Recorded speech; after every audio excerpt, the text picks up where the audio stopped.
Baik, sekarang saya akan menjelaskan sistem input-output device dan sistem bus.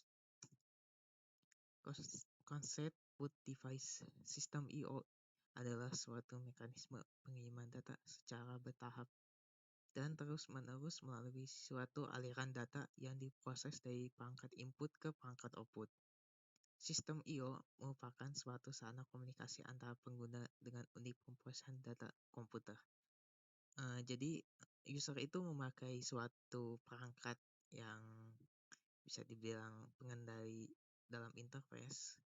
Itu akan dikirim datanya atau diproses melalui aliran data ke perangkat output. Setelah itu nanti akan terjadi komunikasi pertukaran data. Oke, ini untuk konsepnya, dan sekarang arsitektur sistem I/O device. Nah, arsitekturnya itu yang pertama hardware, perangkat keras, peralatan dalam bentuk fisik atau bisa dilihat yang menjalankan sistem komputer. Dan yang kedua ada software, perangkat lunak, rangkaian prosedur dan dokumentasi program. Ini itu yang memproseskannya atau yang sebagai aplikasi pengendali. Yang ketiga binware atau bisa dibilang perangkat picker, orang yang menggunakan komputer atau user yang memegang kendali, yaitu atau pengusaha kendali orang itu atau bisa dibilang. Nah, jadi seperti ini arsitekturnya. Pertama, ini ada input device. Input device ini itu dari user, ada user juga binware. Nah, binware melakukan input device masuk melalui CPU atau komputer, bisa pun laptop. Nah, data yang dari input device itu masuk ke prosesor, control unit ALU. Nah, di sini akan diproses datanya, dibaca. Dan tidak lupa, ini juga harus mengakses dengan ROM atau RAM, yang berarti ini adalah memori. Jadi ini juga ada kerjasama atau tersaut paut dengan memori juga. Setelah sudah diproses, data akan dikirim ke output device. Biasanya itu berupa monitor atau apapun itu untuk membaca hasil dari input device-nya tersebut. Oke, mekanisme kerja sistem I/O device. Nah, yang pertama, peralatan input itu masuk ke port input output. Port ini bisa USB, HDMI, VGA port, dan lainnya. Nah, port ini akan mengalir ke bus data. Ini jadi dialirin oleh bus data. Nah, mengalirnya itu kemana? Yang pertama itu biasanya ke prosesor dulu.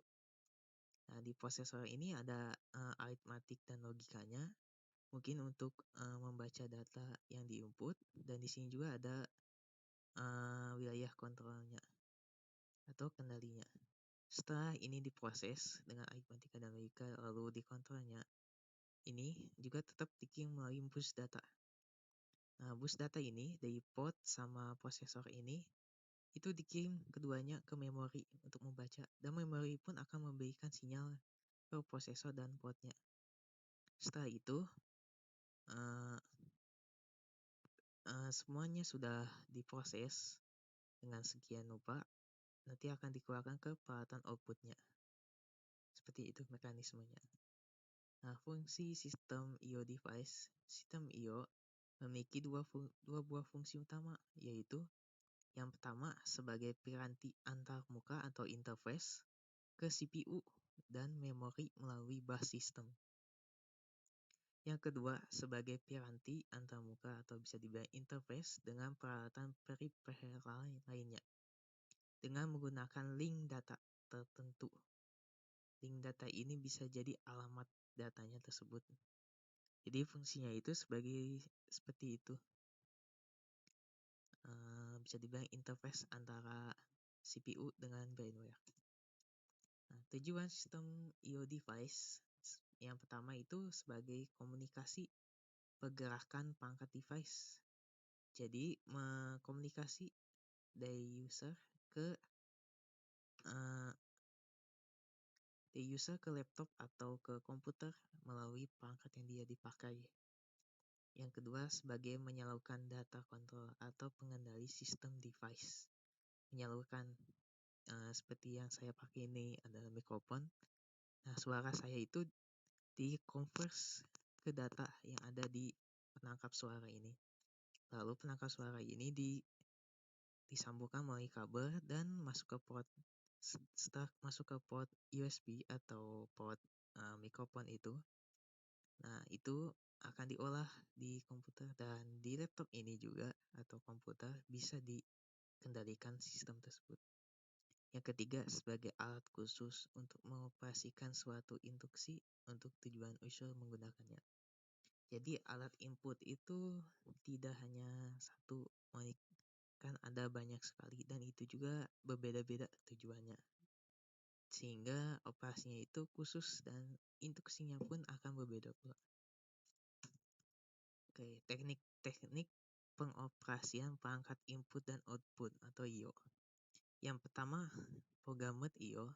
Metode ini ditentukan oleh program. Saat CPU mengeksekusi sebuah program yang memberikan perintah pada I/O, maka secara otomatis CPU akan melakukan perintah tersebut sampai selesai atau semua yang program itu selesai. Tidak ada yang nanggung. Kalau ada yang nanggung itu pasti ada problem. Yang kedua ada teknik interrupt driven I/O. Metode ini memungkinkan CPU untuk melakukan multitasking sehingga tidak ada waktu tunggu saat transfer data. Nah, teknik ini metodenya itu multitasking ya. Jadi nggak satu doang, pasti akan ada banyak sekali yang melakukan eksekusi sehingga jadi sangat efisien dalam waktu. Yang ketiga ada direct memory access DMA. Metode ini melibatkan CPU dan DMA. Oke, ini tekniknya dan ini ada contoh sistem I/O device. Nah, contoh input device itu seperti keyboard, mouse, touchpad, mikrofon, scanner, kamera, dan lain-lain. Dan bisa juga ada kayak opsi pen, joystick, barcode reader, terus ada banyak dan lainnya. Contoh output device. Yang pertama ada monitor, kedua printer, ketiga plotter, keempat speaker atau headset, kelima yaitu proyektor, keenam headset, dan lain-lainnya. Bisa screen, layar, atau laser printer juga bisa dan ini. Nah, di sini ada contoh keduanya. Ada yang sebagai input dan ada yang sebagai output. Misalnya seperti kamera. Kamera itu input menangkap pantulan cahaya yang ada di kita. Dan itu pun melakukan output juga di kamera tersebut, biasanya di kamera digital ini seperti ini. CD, DVD juga termasuk, kita bisa menginput, kita bisa mengoutput. Touch screen juga sama, kita biasa di HP. Di HP itu kita input langsung di HP-nya. Dan keluarnya pun muncul di layar itu tersebut, dalam satu layar intinya. Oke, dan selanjutnya kita ke konsep sistem bus. Sistem bus adalah jalur yang terdiri dari kabel dan konektor yang digunakan untuk membawa data antara perangkat komputer seperti CPU, RAM, video processor, hard disk, dan perangkat input-output lainnya. Bus ini sepertinya kayak papan sirkuit dan di situ banyak jalanan. Nah, jalanan itu merupakan konektor antara inputnya, input-output device melalui prosesor, memori, dan lainnya. Arsitektur sistem bus. Nah, struktur bus pada PC itu seperti ini. Busnya. Ini sebagai gambaran aja ya. Dan ini banyak sekali jalur. Jalurnya itu ada yang dari ke graphic controller, langsung lalu ke monitor, ke memori, prosesor, ada cache dan memorinya. Di sini ada ID disk controller, dan ini masuk ke disk lainnya. Dan ya, ini PCI bus. Ini intinya jalur-jalurnya itu terhubung dan terstruktur. Nah, arsitektur sistem bus itu yang pertama itu ada data bus, saluran data. Saluran data memberikan lintasan bagi perpindahan data antara dua modul sistem. Ini adalah lintasannya untuk berkontribusi mengirimkan data atau distribusi data juga, ini pun bisa disebut. Yang kedua, address bus, saluran alamat. Nah, saluran alamat digunakan untuk menandakan sumber daya, menandakan sumber maksudnya, atau tujuan data pada bus data. Jadi di sini alamat ya, dari siapa ke siapa. Jadi ada sumbernya dan itu ada tujuannya, misalnya sumbernya dari RAM, dan RAM itu menginginkan pengiriman data itu ke prosesor, maka di situ ada alamat tersebut dari jalurnya. Yang ketiga ada control bus, saluran kontrol. Nah, saluran kontrol digunakan untuk mengontrol akses ke saluran alamat dan penggunaan data. Jadi ini saluran kendali, akses kendali. Jadi kendali alamatnya dan datanya itu seperti apa. Selanjutnya yang ke mekanisme kerja sistem bus. Nah, mekanisme sistem bus ini itu yang tadi saya sebutkan ada 3. Ada control bus, address bus, dan data bus seperti ini. Ada data bus, address bus, dan control bus. Dan di sini cara kerjanya itu seperti ini. Untuk control bus, CPU itu saling menukar data atau bisa menerima atau mengirim sebuah data. Nah, memori pun sama, input output sama. Jadi ini jalur untuk khusus semuanya itu mungkin bisa fleksibel. Nah, address bus atau alamat bus. Kalau alamat bus itu biasanya CPU itu memberikan, tapi CPU tidak menerima di jalur ini.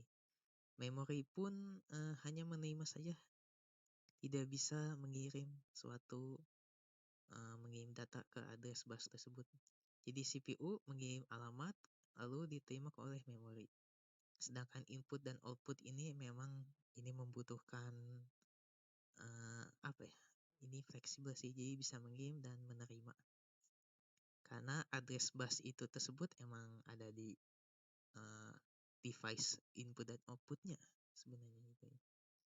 Dan untuk data bus, jalur data itu, kalau CPU itu bisa mengirim dan menerima di jalur data bus. Memori pun itu sama, bisa menerima dan mengirim. Nah, input dan output juga pun sama, bisa mengirim dan menerima. Emang input dan output ini memang fleksibel dari semua jalur bus ini. Nah, ini ya, ini merupakan sistem busnya. Oke, fungsi sistem bus yang pertama, data bus berfungsi untuk mentransfer data, membawa data dari dan ke perangkat atau peripheral. Yang kedua, terdiri atas beberapa jalur pengantar, 8, 16, 32, bahkan 64 atau bisa lebih dari jalur paralel. Yang ketiga, data ditransmisikan dalam 2 arah, yaitu CPU atau mikroprosesor ke unit memori atau modul I/O dan sebaliknya. Semakin lebar bus, maka semakin besar data yang dapat ditransfer sekali waktu. Control bus berfungsi untuk mensinkronkan proses penerimaan dan pengiriman data. Yang kedua, untuk mengatur memori atau port agar siap ditulis atau dibaca. Ketiga, sinyal kontrol, ED, WR, I/O atau M. Yang keempat itu sinyal read dan write untuk mengakses data dan ke dan dari perangkat. Address bus yang pertama itu membawa informasi untuk mengetahui lokasi suatu perangkat atau peripheral. Kedua, untuk memilih lokasi memori atau part yang akan ditulis atau dituju. Ketiga, untuk menentukan rute data, bersumber dari mana, tujuannya kemana. Keempat, bersifat searah. CPU memberikan alamat yang bertujuan untuk menentukan peripheral mana yang dituju. Contoh memori mana yang dituju atau I/O mana yang ditunjuk. Yang kelima yaitu semakin besar bus alamat akan semakin banyak range lokasi yang dapat dialamatkan ya. Yang terakhir yaitu jumlah alamat yang dapat dituju pada bus alamat sebanyak 2 kuadrat. N jumlah jalur bus alamat. Jadi 2 N ini kuadratnya, jadi bisa 2, 3, 4, 6 dan lainnya. Jadi itu dikali 2 maksudnya dipangkat. akar 2 semua. Oke, tujuan sistem bus itu yang pertama sebagai menghubungkan semua komponen dalam menjalankan tugasnya. Menghubungkannya dengan menggunakan tadi jalurnya. Nah, kedua sebagai jalur data yang dapat mengalirnya dalam komputer. Ketiga, jalur-jalur ini sebagai komunikasi antara komponen. Dan yang keempat dapat dibuat antara dua elemen atau lebih. Jenis sistem bus yang pertama ada dedicated bus, merupakan bus yang khusus menyalurkan data tentu saja. Bus ini mempunyai kelebihan yaitu kecepatannya maksudnya kepatahannya yang tinggi.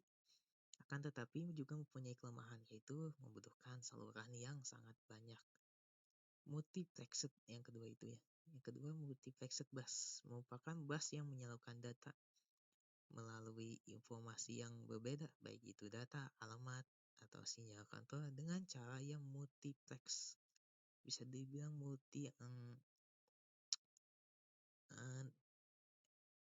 banyak ini ya, saluran yang akan dituju mungkin ini menyalurkan datanya. Oke, ini untuk jenis sistem busnya dan sekian dari saya tentang penjelasan tadi dan terima kasih.